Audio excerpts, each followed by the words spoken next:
¿Qué tal? ¿Cómo están? Bienvenidas y bienvenidos nuevamente a otra clase más de legislación fiscal. En esta ocasión vamos a empezar con el tema de las fuentes formales del derecho fiscal. Si bien es cierto, ya de alguna manera esto ya lo vimos, solamente de manera general lo vamos a ver nada más con este pequeño cuadro. Y los únicos que vamos a explicar sería el de la Constitución, los decretos ley y decreto delegado y lo que es la doctrina, ya que los demás lo vimos hace una semana o 2 semanas, pero de todas formas recomiendo leer, obviamente. La página sería la 18, pero bueno, vamos a comenzar. Primeramente, la Constitución. Para la fuente formal del derecho fiscal, la Constitución cuenta como una fuente formal. Para el derecho normal, la Constitución realmente se convierte en lo que es la ley, pero bueno, eso ya lo vimos. En el caso de la Constitución, ¿qué dice? Dice, la Constitución es la fuente por excelencia del derecho. En cuanto se determina la estructura del Estado, la forma de gobierno, la competencia de los órganos constitucionales y administrativos, los derechos y deberes de los ciudadanos, la libertad jurídica y determinados problemas básicos de una comunidad, elevados a la categoría de constitucionales, para mantenerlos permanentemente fuera de las variantes de los problemas políticos cotidianos. Eso de forma general sería constitucional, pero un poquito más enfocado a los impuestos, dice lo siguiente. En relación con lo anterior, el derecho fiscal se enmarca en el artículo 31, fracción 4 de la Constitución, que indica la obligación de contribuir al gasto público de manera proporcional y equitativa a nuestra productividad, así como la faculta la constitucionalidad de crear leyes fiscales que beneficien a la población.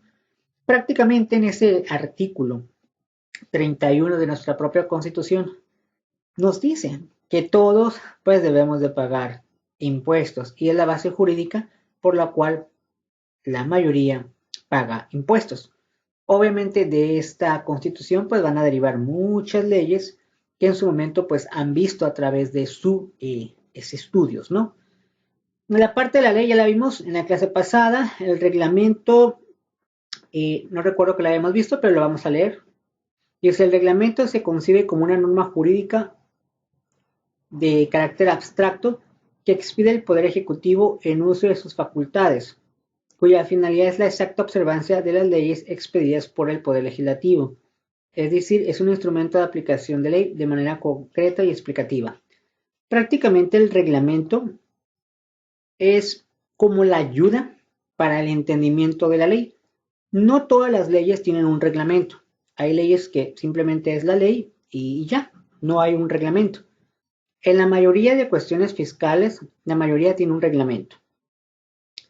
El decreto ley, ese no venía en las clases pasadas, así es que vamos a leerlo. Dice lo siguiente. Se presenta un decreto ley cuando la Constitución autoriza el Poder Ejecutivo. Recuerden que el Poder Ejecutivo, pues, lo forma ¿quién? El presidente. Ante situaciones consideradas como graves para la tranquilidad pública, la suspensión de garantías individuales, en términos del artículo 73, fracción 16 y 29 constitucional. ¿Qué se refiere a esto? Bueno, que el Ejecutivo, en cuestiones de emergencia, puede suspender de las garantías individuales del artículo 1 al artículo 29 de nuestra Constitución. Yo creo que alguno de ustedes ya leyó o ya a lo mejor tuvo clases de derecho, enfocada a derecho. Y bueno, no sé quién maestro les hayan dado anteriormente algún de derecho, pero vieron que existen del artículo 1 al 29 de la Constitución, son garantías individuales, es decir, todas las personas que viven en este país tienen ciertos derechos, ciertas libertades, cierta seguridad, ciertas propiedades y vienen en esos artículos. Pero si alguna vez el Ejecutivo dice, es cierto, ahí vienen tus derechos, todo muy bien, pero por esta cuestión te los voy a quitar. Entonces el único que puede hacer eso es el Ejecutivo. Un ejemplo, ¿cuándo puede ser eso? Sería, por ejemplo, en estos casos de pandemia.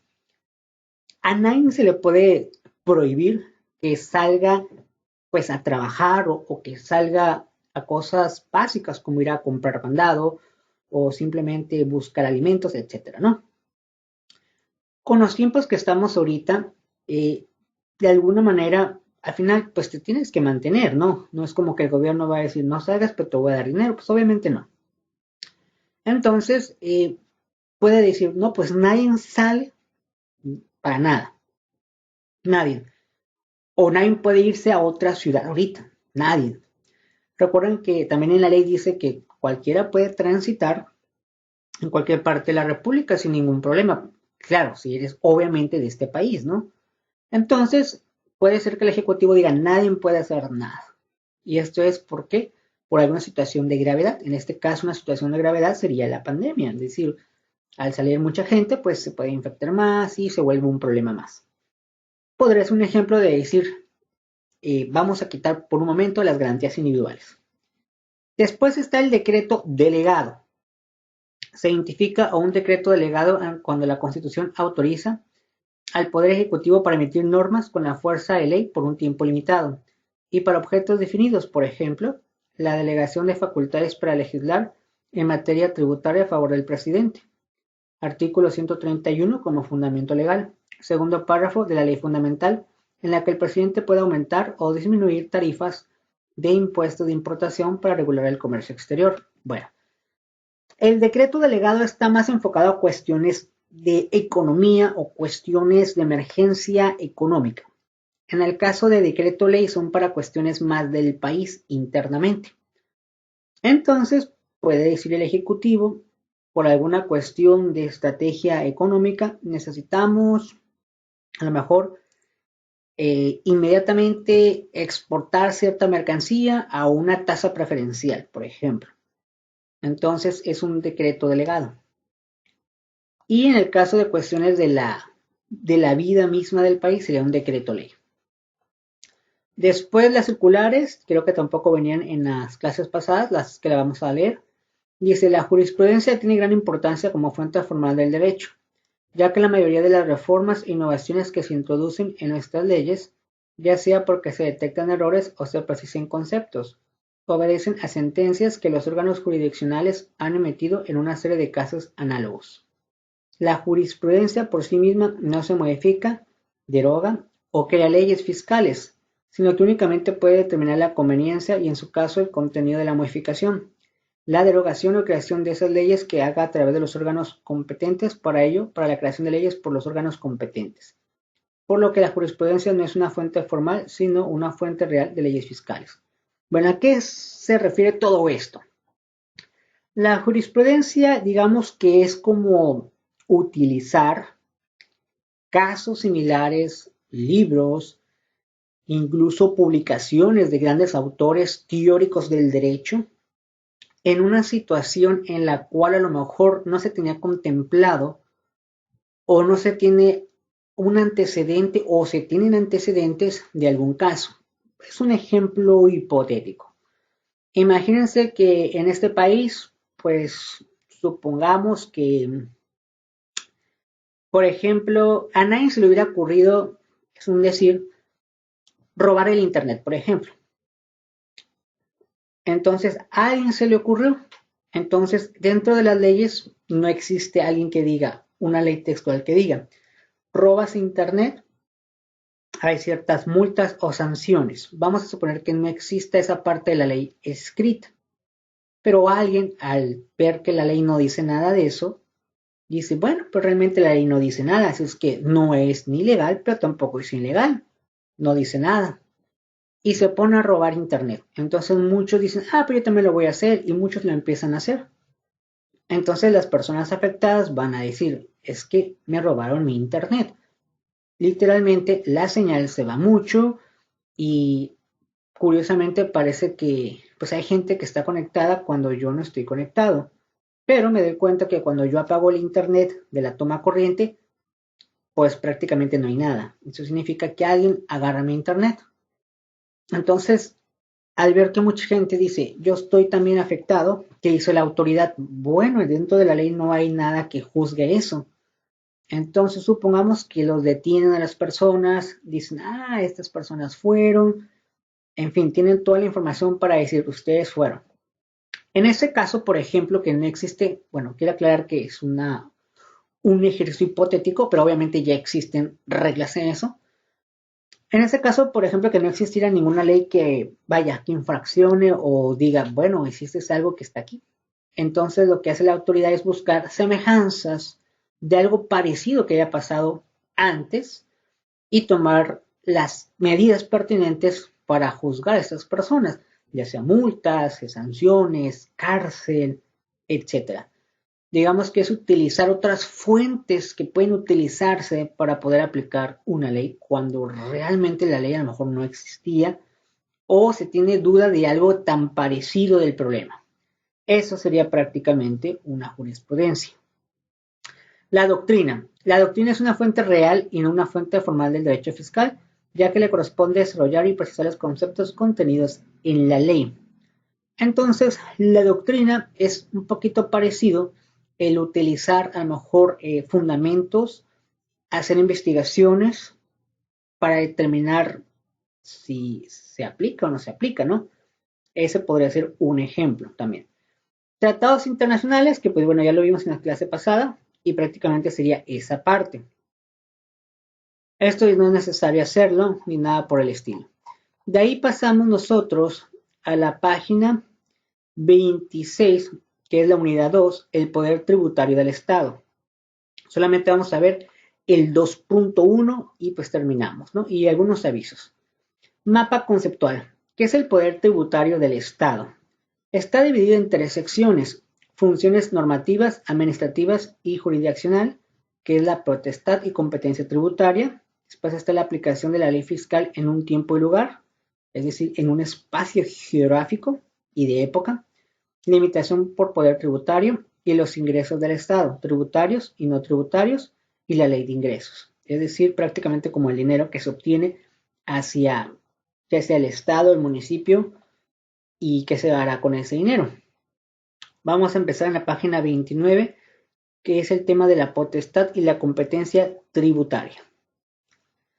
Dice lo siguiente: el poder tributario del Estado se ejercerá de acuerdo a las facultades que otorga la Constitución, es decir, crear leyes que sean de utilidad a la sociedad, y esto se realiza por medio del Poder Legislativo, en donde se aprueba la Ley de Ingresos de la Federación, que contiene las diversas leyes fiscales correspondientes.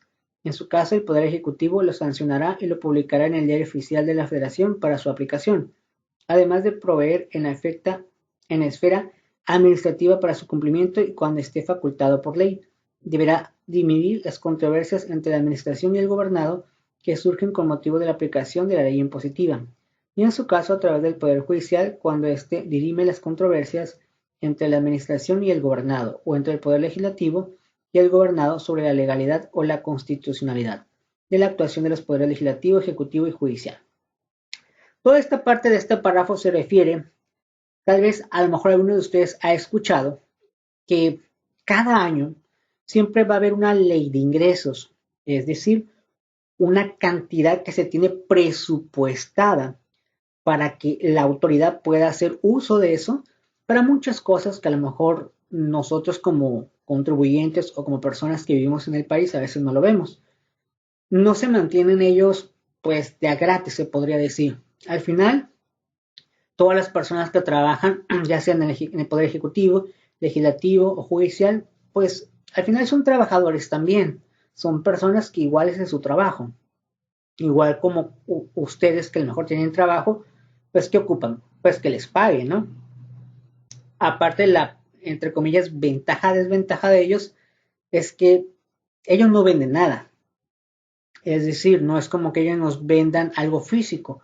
Simplemente nos venden conocimiento y nos venden servicios que en algunos casos son gratuitos, entre comillas podemos decir gratuitos a la comunidad, pero de alguna manera ellos tienen que tener dinero para poder hacer su trabajo. Entonces, el ejecutivo, lo legislativo, judicial, todo lo que ustedes ven que envuelve todo eso, al final, ¿de dónde obtienen el dinero, no? ¿De dónde será? Pues de los impuestos. Entonces, pues tampoco no todos pagan impuestos. Entonces, ¿cómo le hacen, no? Para eso hacen la ley de ingresos. La ley de ingresos lo hace el Poder Legislativo y es prácticamente como documentos que dicen vamos a ganar tanto, un ejemplo, vamos a ganar tanto de ICR. Y ya ponen la cantidad que ellos creen que la mayoría de la gente va a pagar. Y así se van por impuestos, multas, sanciones o actividades o cosas que en el país va a suceder. Y obviamente entre ellos lo aprueban, dicen es más o menos lo que vamos a ganar todos. Y en base a eso también pues vamos a repartir para que todas las secretarías tengan, obviamente desde becas, ayuda, en fin, todo lo que de alguna manera se sabe, ¿no?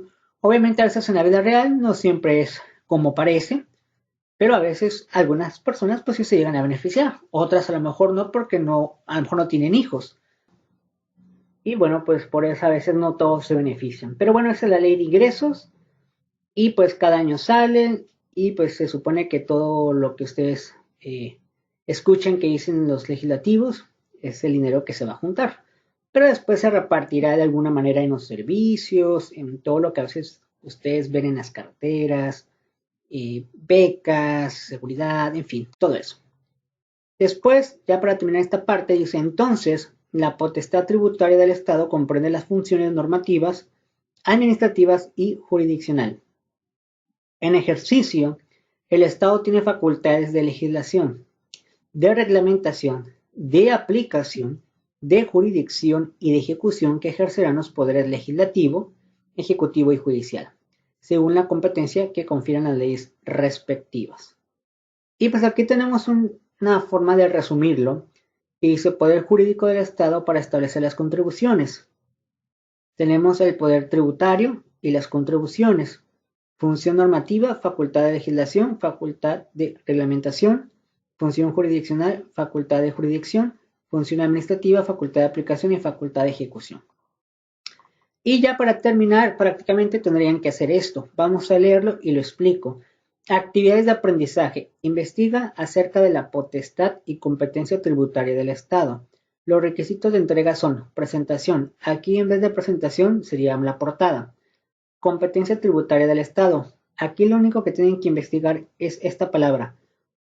Acerca de la potestad y la competencia tributaria del Estado. Este tema. Este tema es lo mismo que esto. Ya después de que ustedes investiguen algo más sobre este tema, ya en otra hoja aparte ponen una síntesis del tema investigado, es decir, ustedes mismos leen la información y ya ponen como lo que ustedes, una parte del texto pueden ponerla, pero ustedes también como su, entre comillas, su pensamiento sobre el tema. Y la bibliografía, pues de información, de dónde la sacaron, ya sea un libro, una página de internet, o a lo mejor vieron algún programa de televisión, en fin. Y pues prácticamente sería eso, y nos quedamos aquí en la página 30. Les recuerdo que va a haber un pequeño lapso de descanso y pues sería hasta el siguiente año, ¿no? Entonces, pues aquí la vamos a dejar. Muchísimas gracias a cada uno de ustedes, también público en general. Y bueno, pues nos vemos hasta la próxima en otra clase más. Así es que, hasta luego. Nos vemos.